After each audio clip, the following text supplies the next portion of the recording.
From Chicago studios, this is the Muslim News on Muslim Network TV. Assalamu alaikum, I'm Samana Ziddiqui. First, the headlines.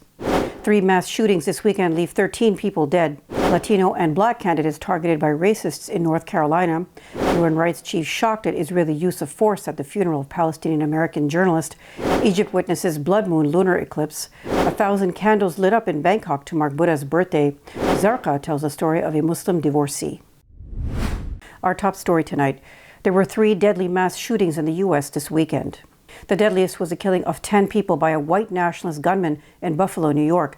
The 18-year-old white supremacist gunman shot and killed 10 people at a grocery store in the city on Saturday afternoon. Police subdued and detained the suspect, who was wearing body armor, carried a semi-automatic assault rifle, and live-streamed the attack on social media. On Sunday, President Joe Biden condemned racist extremism after the murderous rampage in Buffalo and called for ending the hate. This was the same day that 2 other mass shootings took place. One was at a Harris County, Texas flea market in which 2 people were killed and several injured. The other was at a church in Orange County, California, where 1 person was killed and 4 critically injured. A lone gunman, armed with weapons of war and hate-filled soul, shot and killed 10 innocent people in cold blood at a grocery store on Saturday afternoon. The Justice Department has stated publicly that it is investigating the matter as a hate crime, racially motivated act of white supremacy and violent extremism. As they do, we must all work together to address the hate that remains a stain on the soul of America. The hearts are heavy once again, but a resolve must never ever waver. Nick Gallardo, a 23-year-old Latino man and son of a Panamanian immigrant, expected some resistance when announcing his candidacy for mayor for Siler City. The rural town of over 8,000 people lies in North Carolina's central Piedmont region. Gallardo said hatred toward him escalated as the primary election season progressed. He received more than 100 text messages, including his photo with a noose drawn around his neck and an image of a mock lynching. Gallardo, his mother, and friends were also tailed in their vehicles. Siler City, at the western end of Chatham County, is trending Democratic, but the county remains more rural and conservative. Chatham County has struggled with historic and ongoing racial tension. If elected, Gallardo will become the state's first Latino mayor and the youngest Latino mayor in the country. On Saturday, Houston area Muslims came together for the first Muslim mental health conference for community leaders in Sugar Land, Texas. Roughly 300 people, including counselors, imams, and mental health and refugee service providers, met to address addiction, youth mental health, and the effects of COVID-19. The Ibn Sina Foundation, a nonprofit providing healthcare services to low-income families in Houston, organized the conference. Philanthropist and foundation chairman Nasruddin Rupani said the nonprofit will be expanding services, including mental health support, with its new building. Its aid clinic will be on a whole floor dedicated to mental health services, he said. Rupani said the goal is to provide a free service to people who can't afford it. Organizers said about 30 imams and other mosque leaders attended the conference. Republican Senate hopeful Dr. Mehmet Oz stepped up criticism of far-right opponents, gaining traction ahead of Tuesday's GOP primary election in Pennsylvania. Oz spent much of the campaign avoiding fellow Republican Senate contender Kathy Barnette. But on Saturday, Oz said she was out of step with the GOP and would be unable to win the general election in November.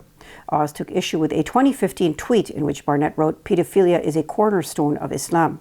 He described Barnett's comments as disqualifying. Oz told the Associated Press it's reprehensible that she would tweet out something that is defamatory to an entire religion. If elected, Oz would be the nation's first Muslim senator. A woman wearing a niqab, a face veil worn by some Muslim women, was refused service by a clerk at a Boston area post office. A neighbor of a Muslim family filed a police report alleging they had hacked into her electrical appliances. A Muslim teenager with disabilities was punched, causing her to fall down the stairs of her suburban high school. These were a few of the cases of discrimination Muslim residents of Massachusetts encountered in 2021, according to the Council on American Islamic Relations annual report. In 2021, CARE's Massachusetts chapter received 163 requests for legal assistance related to hate crimes, harassment, bullying, employment, and housing discrimination. Among those complaints were prisoners concerned about religious freedom issues and calls about police harassment toward members of the public. In international news today, on Saturday, UN Human Rights Chief Michelle Bachelet expressed shock at Israel's use of force at the funeral of Palestinian-American journalist Shireen Abu Akleh. Bachelet called for a prompt and transparent probe into the use of Israeli force when Abu Akleh was killed. At least 33 people were injured Friday when Israeli police assaulted Palestinian mourners at Abu Akleh's funeral procession, according to news reports. Thousands of Palestinians participated in the ceremony for Al Jazeera's veteran journalist in occupied East Jerusalem. Eyewitnesses told Anadolu agency Israeli police surrounded mourners and used stun grenades and batons to assault the pallbearers carrying Abu Akleh's casket. Bachelet said Israel's use of force, filmed and broadcast live, appeared unnecessary and must be promptly and transparently investigated. She called for accountability not just for Abu Akleh, but for all the killings and serious injuries in the occupied Palestinian territory. Abu Akleh was covering Israeli military raids near the Jenin refugee camp in occupied West Bank when she was shot dead on Wednesday. On Sunday, Somali lawmakers gathered in a hangar inside heavily fortified Mogadishu International Airport to elect Hassan Sheikh Mohamud president. Mohamud defeated incumbent President Mohammed Abdullahi Mohammed, also known as Farmajo. Mohammed, who was Mohammed's immediate predecessor as president, won 214 out of 327 parliamentary votes. The incumbent president received 110 votes, while 3 votes were disqualified, said Parliament Speaker Sheikh Adnan Mohammed Nur Madobe. The election was hotly contested and tense, with 3 rounds and 36 candidates. Mohammed conceded victory to Mohammed, who was sworn in minutes after the results were announced. Mohammed thanked his predecessor for transferring power peacefully. News about the blood moon lunar eclipse after the break, so stay tuned, and we'll be right back after these messages.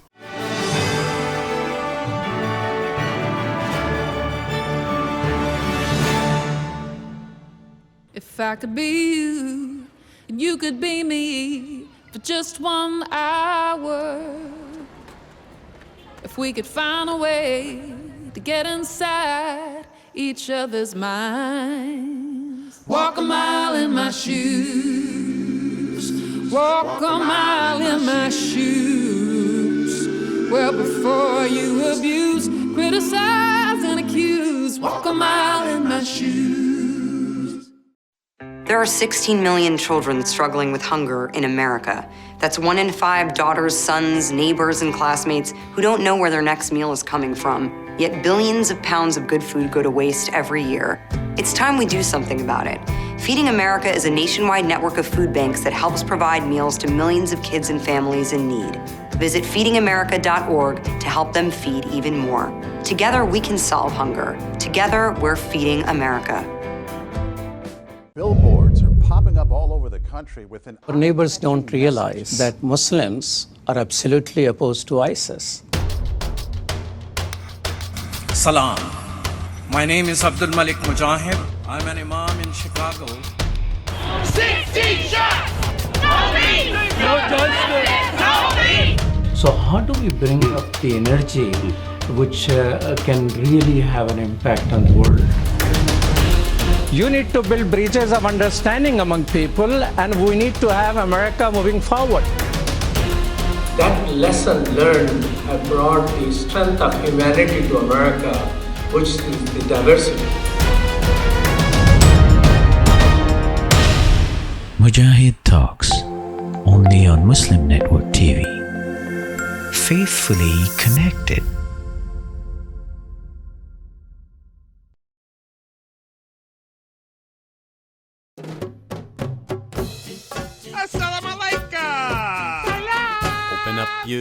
Assalamu alaikum everyone, it's your brother Zain Bika from South Africa. One of the first educational programs ever produced for Muslim children was the ever popular Adam's World series. The colorful and comical Muslim puppets stole the heart of a generation. Sound Vision will be releasing brand new episodes of Adam's World with the launch of a Adam's World app.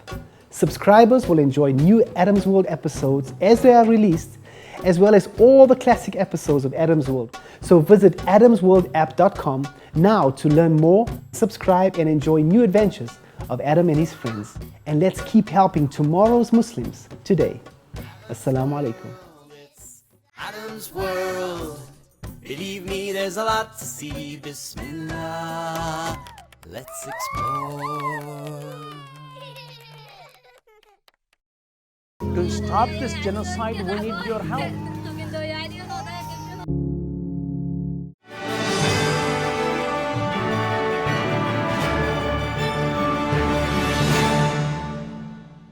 Welcome back.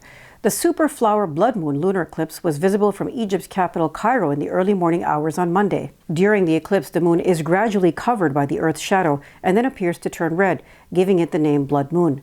The total lunar eclipse was seen in many parts of Africa, Europe and South America, and most of North America. Noah Petro, head of NASA's Planetary Geology, Geophysics, and Geochemistry lab, told CNN that about 2 lunar eclipses occur each year. He said the next will be a total lunar eclipse in November, but after that there will not be another total lunar eclipse until March 2025.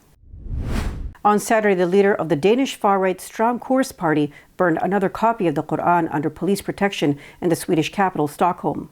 Rasmus Paludan, who has dual Danish and Swedish nationality, has recently burned copies of Islam's holy book in the Frölunda, Borås, and Trollhättan regions. Those areas are inhabited by many Muslims. A number of uniformed and plainclothes police officers from the Swedish intelligence agency Säpo have accompanied Paludan to protect him against counter-demonstrators. Paludan has burned copies of the Quran in various cities in Denmark since 2017. He continued to provoke people during Ramadan near Muslim-populated neighborhoods and mosques. The United States says it is not too late to prevent ISIS from turning yet another continent into a dangerous playground. Officials from 85 countries and a handful of organizations, including the Arab League, NATO, and Interpol, are in Marrakesh, Morocco this week. They are part of the global coalition to defeat ISIS. The meeting is co-hosted by Morocco and the U.S. It will focus on ways to sustain pressure on ISIS remnants globally, according to a U.S. State Department statement. Speaking to Voice of America, U.S. officials said much of the focus will be on Africa, where the threat from ISIS has been brewing. Thailand commemorates Visakha Buddha Day, Buddhism's most sacred day of the year, marking Buddha's birth, enlightenment, and death. It is observed on the full moon of the 3rd lunar month in the Buddhist calendar. Buddhist monks and devotees light up 1,000 candles at Bangkok's Marble Temple. After a 2-year hiatus, the ceremony resumed for the first time since the pandemic. The new web series Zarqa, which will begin streaming on Friday, follows its title lead character, a Muslim middle-aged divorcee. It is named after and stars writer, producer, and author Zarqa Nawaz. Nawaz's character is a precocious, slightly chaotic Muslim woman experiencing a midlife crisis. The plot focuses on how she tries to one-up her ex-husband after finding out he is remarrying a much younger woman. The series seeks to challenge the age-old theme of getting back at an ex. In 2007, Nawaz created the internationally acclaimed and award-winning series Little Mosque on the Prairie. The series was aired on the Canadian Broadcasting Corporation for 6 seasons. Coming up next after the break is our in-depth analysis segment, so stay tuned, and we'll be right back after these messages.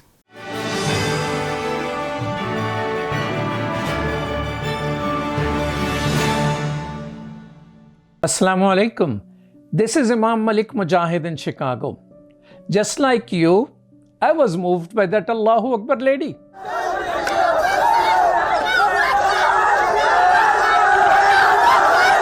She stood her ground, fearful of none, for her hijab and for her education. Sisters and brothers, Indian Muslims are facing a genocide. India does not care for Muslim protesting, but it does care for the world opinion. Therefore, we must push the United Nations. The UN has a responsibility to protect. They must prevent genocide. Please sign this UN petition now.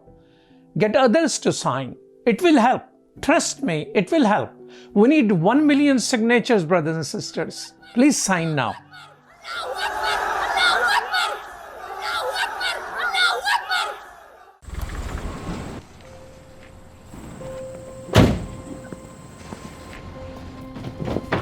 Dad, they took over my bedroom. Come on, come on. Okay, Dad. 1, 2, 3.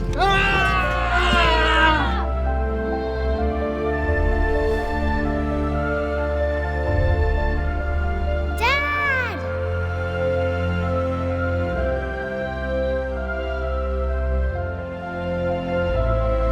You saved me.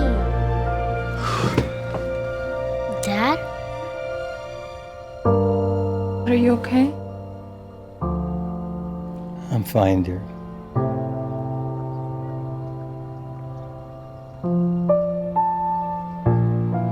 Your hero needs you now, and AARP is here to help. Find the care guides you need at aarp.org/caregiving. We are Justice for All. Headquartered in the heart of downtown Chicago, Justice for All is a global humanitarian initiative dedicated to raising awareness for human rights concerns impacting vulnerable minority groups. Our diverse team of staff and volunteers, led by Imam Malik Mujahid, work tirelessly to help Justice for All achieve their goals.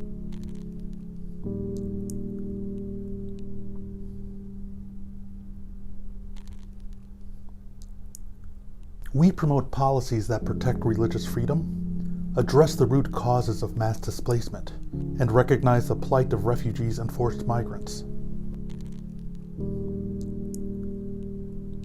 Together, we can continue to stand up for justice. Justice for all.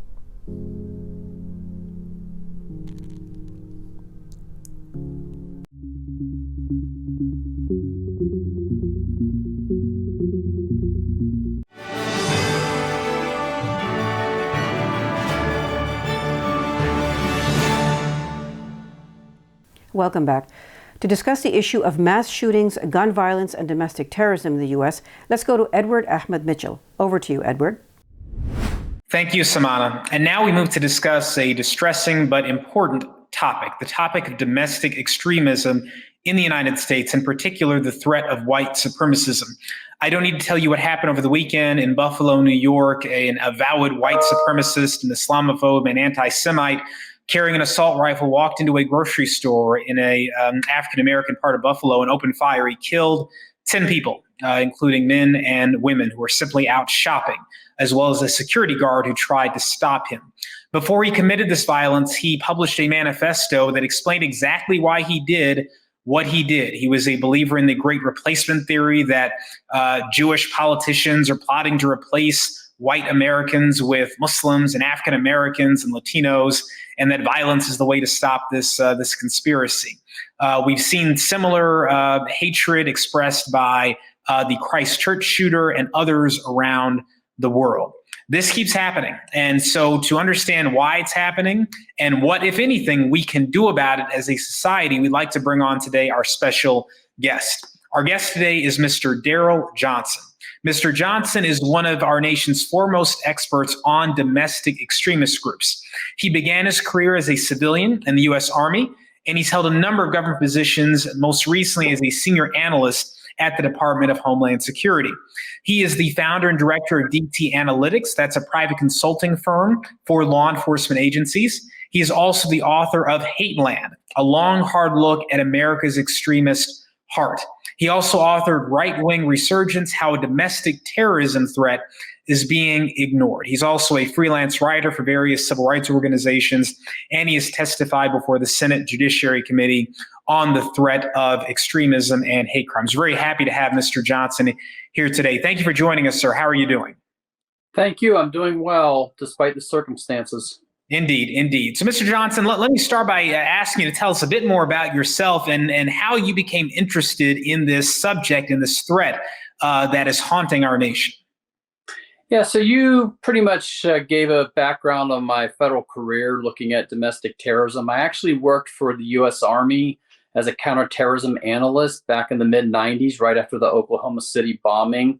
I also worked for the Bureau of Alcohol, Tobacco, Firearms, and Explosives, which is a federal law enforcement agency that investigates the criminal activities of people that violate our firearms and explosives laws, as well as use arson as a violent tactic. How I got interested in this subject, that goes way back to my childhood when I entered a local department store and saw the letters KKK inscribed on a bathroom stall. And I went home and asked my parents about that and was shocked to learn that there were these white supremacist secret organizations that were founded after the Civil War that had conducted violence against the freed slaves and others. My interest grew as a teenager when I watched a national event unfold on TV, which involved a standoff between the ATF and FBI and this white supremacist insular community called Covenant Sword Arm of the Lord, which provided safe haven to domestic terrorists and was plotting to poison water supplies, blow up a gay church in Kansas City, and things like this. And so from this early childhood interest, I went to college and continued to study and learn about these groups and ultimately turned that into a career. Well, Mr. Johnson, that's a fascinating history and a disturbing history of things that you've witnessed that inspired you to then take on this threat.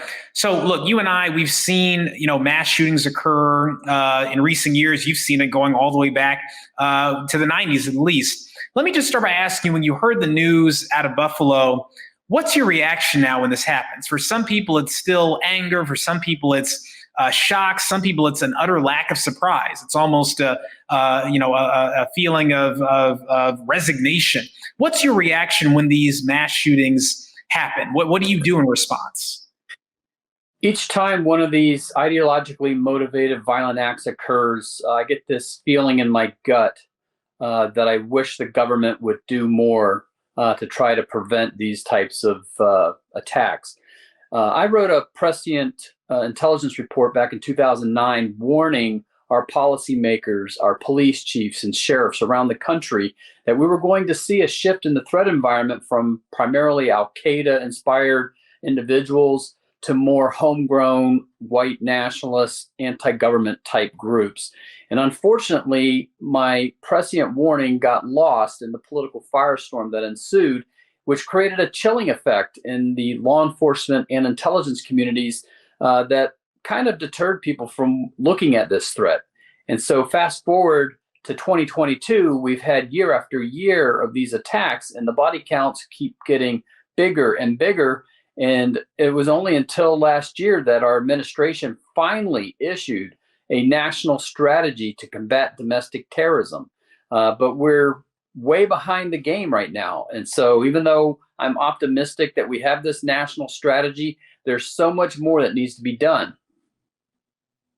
Mr. Johnson, let me ask you the obvious follow-up question. What should be done? What can be done? I mean, it seems looking at this that, number one, white supremacists aren't going to change their minds, most of them anyway. Number two, these high-powered weapons are out there. The government has no interest in banning them, much less confiscating them. And so some of us just look at this and go, this is not, how do you solve this problem? So, as an expert, what do you think? What do you call it? What's the government planning to do as part of this strategy? And what more do you think they should be doing? It all begins with our publicly elected officials calling these violent acts out as terrorism.